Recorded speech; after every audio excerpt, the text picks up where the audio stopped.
45 ka mga patayng lawas nga gisulod na sa lungon ang nahibalik na sa Pilar, Camotes, Cebu kagahapon sa hapon.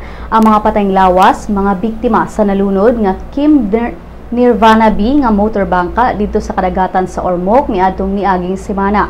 Sa 45 ka mga lungon, 36 niini ang nagpabilin sa Pilar, laing 7 ang gidala sa Tudela, usa sa Poro ug laing usa sa San Francisco, matud ni Provincial Disaster Risk Reduction and Management Officer Baltasar Tribunalo Jr.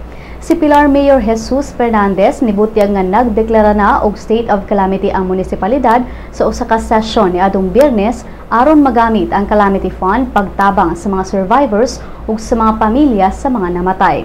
Matud ni Fernandez nga 10,000 pesos ang ihatag sa matag pamilya nga nawad-an og mahal sa kinabuhi. Nagdeklara na sab og state of mourning sa munisipalidad ug gidid-an na ang mga piyesta o selebrasyon samtang wala pang malubong ang tanang biktima.